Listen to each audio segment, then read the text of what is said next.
Welcome. My name is Penelope Chatterton. Welcome to Awaken the Dream.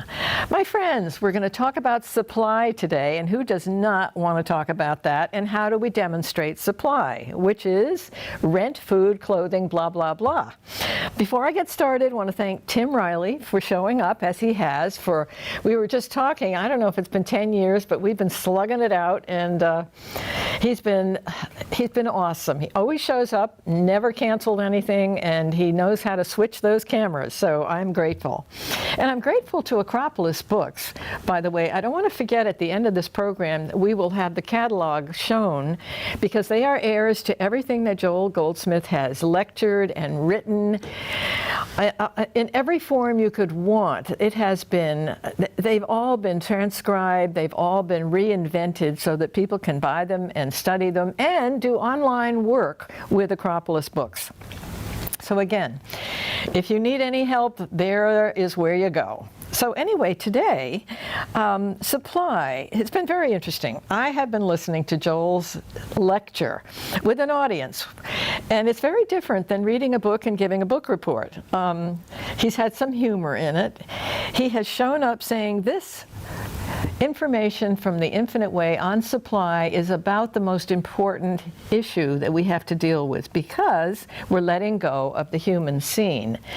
So he talks to his audience and he just says, you think you know what you're doing. You think you got this all figured out, but let me challenge you that you may not if you do not have fully the God realization within you constantly. That's a big order. So he challenged them, and they all said, oh, we got that. We understand. Well, so as he went on, he was talking about the two very important factors about the Infinite Way, which God as and God is. Those words don't work. God is not God and man, God is man. And for us to actually get that, living in a dimension that's hypnotized and mesmerized and where we float with the letter killeth, which means what's going on here as far as human knowledge. The fact that we are the expressions of God. God's not out there, he's nowhere to be seen but within us. Our souls. I am using my own words there. My soul is God speaking to me. We are here. This whole universe is created with God expressions, and every one of us has the potential to share the glow, the shine, the love, the forgiving, all the qualities of God are within us to do as we are supposed to do, which will be given to us. So we have missions. We have 2 and 3 gathering together, which Joel talks about as he talks to his students. Here we are. What a blessing that we can share this information together, that we can raise consciousness together because we are 2 and 3 gathered together. Now here I am alone, but I am 2 and 3 with you, and I have to remember that. All my work is alone. I do my studies alone. I don't have a group I share with, but what I do is I come here and I enjoy my 2 and 3 with all of you. And I've gotten some very nice feedback. One gal asked me, and I thought it was a great question, how do you know it's the still small voice? And the answer is you just know. It's something that comes out of nowhere. You can't believe you heard it. It's a hunch. It's something that you needed to hear. And it didn't come from you. It came from Spirit. You are guided every minute of every day. Consciousness is open for you. You just have to open that door and meditate and listen. So meditating and listen is not the greatest thing human beings want to do. We're kind of active. You know, we love to romp around, we love to wheel and deal, we love to exist as very active human beings, which is fine, but in our life, we really need to wake up. What Joel is trying to tell us, and when he says the letter killeth, is that human nature comes back on us.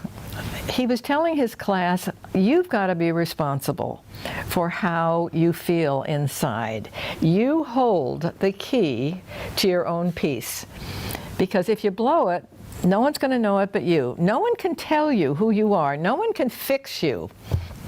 No one knows your consciousness. Nobody knows any of that but you. So you walk around with the assignment of looking to share the shine, looking to feel love within you, looking for inner peace. The spiritual principles of the infinite way take us to spiritual peace. Peace which passes all understanding. It's just where we let go of any agendas, any fears for rent, for food. I mean, Joel talks about our prayer life and what that looks like in the human scene. The human scene says, okay, we need rent, we need money, we need this, we need that, so let's pray to God for that. Well, as Joel says, nobody's listening to that. That's a human experience. God is not that. God isn't listening to your pleas. God is spirit. Spirit is invisible. Spirit speaks to you with wonders you may never have dreamed of. You go with all these needs, okay? Well, you know what? That's not going to work, only because here's the glitch. God has the best idea for you. What you may think you need. He was talking about people needing automobiles. Well, what if you need a plane instead? Instead, you pinned yourself down to an automobile, and God is going to say, well, I can do better than that. Where you need to actually let go of desire, of fear, of not having. You have to surrender and ask for grace. What is grace? The grace of God shines through you. It offers you the kingdom of God, which is within. As I started this program, we all are expressions of God. And grace is your gift because it's within you. God's grace is shining through you. You just have to open up to listening.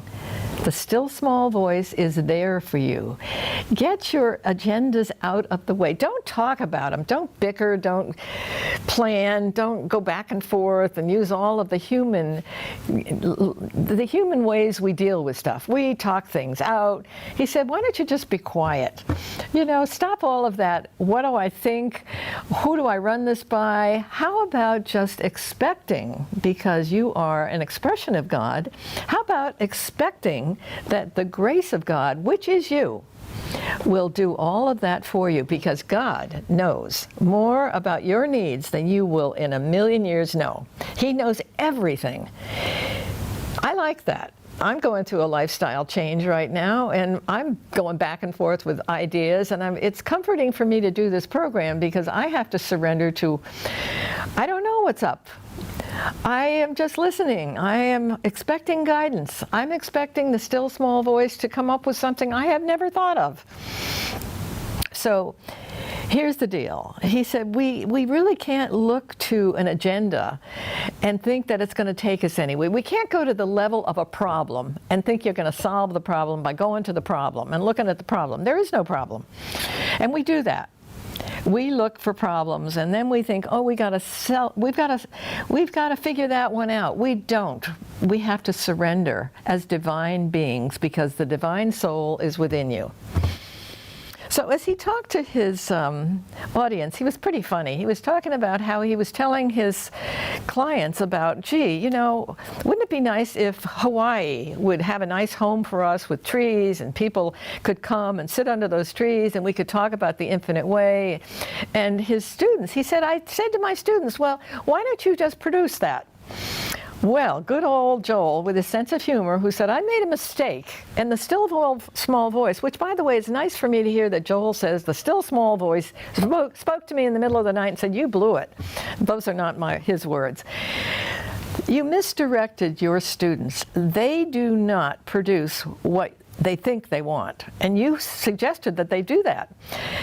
That's misinformation. They needed to surrender because something better can come out of what they think they need. And the infinite way has a very interesting history, a journey. And then his audience, by the way, laughed at that. He said, I made a mistake. And of course, they cracked up because he said, well, I guess I make a mistake every now and then. But he misadvised them. So he had to go back and say, don't ask for anything. Let guidance take you to where you need to go. So with that in mind, The infinite way has an interesting history because as he sat there, he was telling his students, gosh, I would love to manifest a lot of people here, listening to what I have to say about the guidance I've gotten. But he said, I had to let that go. And interestingly enough, in England, a publisher published one of my pieces, and all of a sudden another publisher did. And it didn't come to the United States until after that. And he said, I did nothing. The infinite way found its way all over the world, and I did not plan on it. I did not manifest it myself. The universe, who sent me my infinite way movement, or I don't know what we should call it, the mystical path, it was not up to me. And people who and Joel said I did not look for them. I did not go after these students. Their consciousness found me. Now try and remember that. You get together with 2 and 3, however your mission is, however you share, to raise consciousness. Let consciousness find you. I've had some lovely folks who enjoy what I do here. They love the infinite way. They love Joel Goldsmith, and they are as devoted as I am. And you know, I didn't go after them. I just showed up trying hard to learn myself and figure out who I was and where I was going and find some inner peace and find spiritual principles that I could live by. So it came to me, and this is another very big point about the journey of being awakened.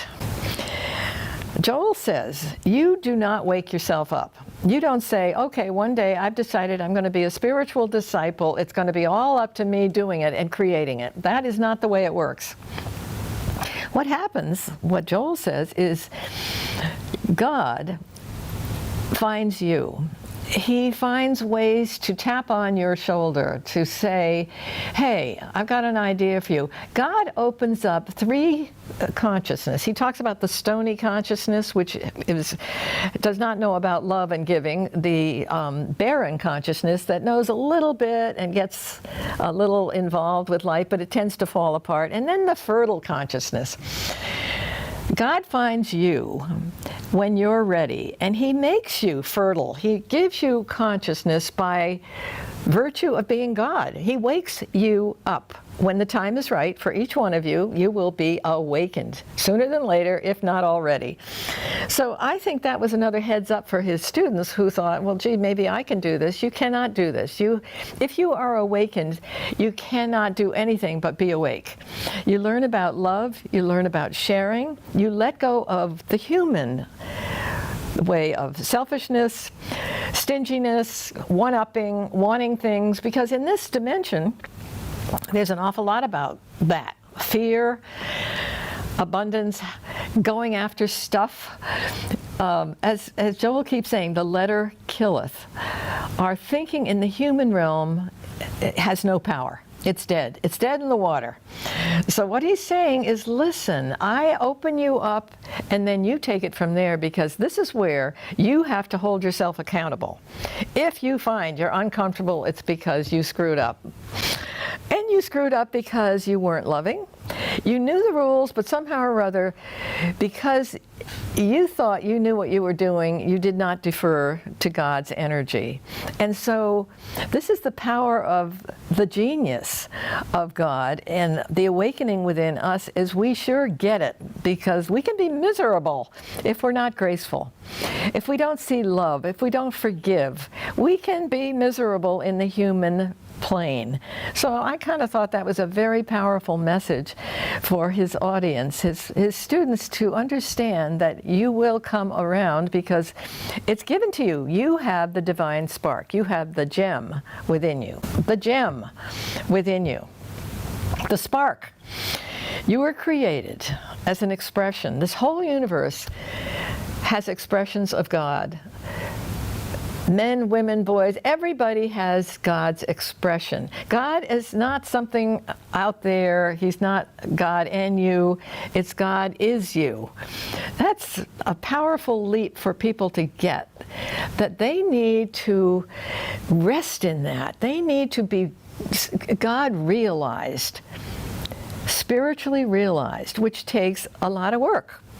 Yep, we go down these paths, we bump into ourselves, we come back saying, okay, I got to go deeper.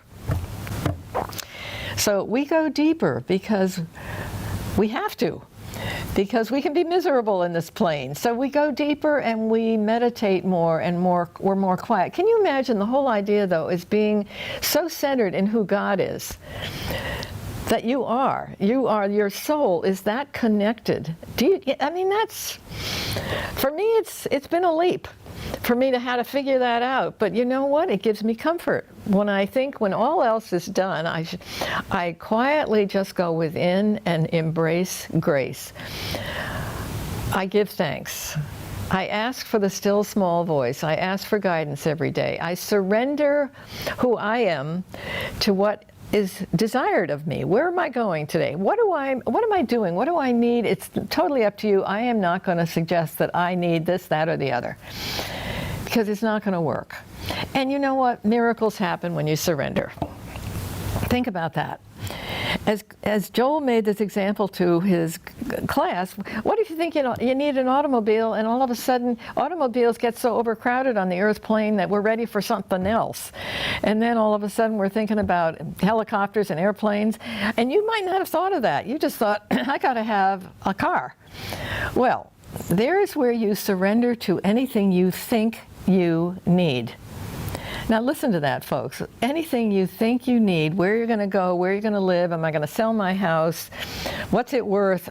We're listening to this strange economy we're all going through, where the market's crazy, where we can obsess about so many things, where if we could just find the still small voice, if we could just know that grace within us has all the answers, if we stop pretending we know anything. And you know what, I was thinking about Joel getting that message where he was making his students laugh about how he made a mistake telling his students they could manifest something. We all have to remember that. Even Joel got that message in the middle of the night, the still small voice. And I'm still thinking about what that meant for him. And what that means for me about the still small voice. The voice told him, you screwed up. You told them wrong. And you know, I get messages like that blow me away, that I never thought of. And when that lovely lady emailed me saying, how are you going to know? There's just something that's fresh about it, that's loving about it, that's novel about it, that's new, that you didn't think of. That's great guidance. So surrender, my friends. Let go of the earth plane. The letter killeth. I keep thinking about what Joel said, the letter killeth. Being a human being, coming into this plane, trying to sort it out, because think about all the hypnotism you've been going through. You went to school. You were told what to be afraid of. You were told what you needed to attain, to be famous or comfortable here, to make life work here. You were told all these rules, and these rules are not working, and they're not supposed to work if you find how grace works. Yeah, how grace works. Grace, I don't know. Grace is magic. Grace is magic. The unexpected, the miracle. Miracles happen when you allow them to happen. Think about your stony, barren, fertile soil, the consciousness of transitioning into the fertile soil. When God gets a hold of you, there's no turning back. That's it. You've been had. Love has given you peace. Oh, and here's something so significant that Joel mentioned. Don't look for people who go to the temple and look and pray in alms, looking for people to look at them, or giving to charity where they hope people will notice. I mean, it's not what it's about. You give anonymously. You don't look for credit for any of the giving you've given. You don't look for credit. You don't say, look what I just did. You do it anonymously. You give with spirit, which is invisible. You give. You don't look for feedback, because the feedback that you get is because you have done it with spirit. And it comes back on you, and you get the best result when you're not looking for credit. And here's another thing he mentioned. You look at Orthodox people, you look at Jewish people, you look at all races, all colors, Look at an atheist. I love the fact that he brought up atheists can be fully empowered with God. Now, how do you like that? I love that. God can touch an atheist. God can touch anybody and everybody, no matter what function they have spiritually or not. Even intellectually, God can come to you and wake you up, if that's your path. If you're an intellectual, if you're not a spiritual being or religious person or a non-religious person. God is no respecter of persons. Think about that. He's open to everyone. He created everyone. This is his universe, and it was good. He liked what he created. And we are asked to enjoy it, to share, and bring relief. Here's another wonderful point about this lecture. Bring relief to the material plane. How are you going to do that? What I've just talked about is this earth plane needs relief. It needs to be lifted up. Their consciousness needs to be lifted up with 2 and 3 gathered together. Any way you do that. It doesn't have to be on a grand lecturing scale. It doesn't have to be in a church. It can be very privately, working with a neighbor who has special needs. You can work in a hospital and be 2 and 3 gathered together. You can be a janitor and be 2 and 3 gathered together. As you quietly serve, not looking for feedback. You know, in your giving is the receiving. You've got the message from the Christ. Because we're here to be fully Christed. We're here to look at that. And here's another cute thing he mentioned to his friends. He said, look, if your audience, if your kids that you said, hey, you can manifest Hawaii, he said, then Joel said, hey, then they would be your teacher and you'd be the student because they would know more than you did. And everybody cracked up over that, in that he gave them the wrong advice. So he is saying, surrender, let go, find something that has meaning for you. And you know what? Ask, if you will, where's my talent? Where can I be used to bring relief here? How can I raise consciousness? How can I go from stony to barren to fertile in this dimension? How can I raise everybody up? How can I help?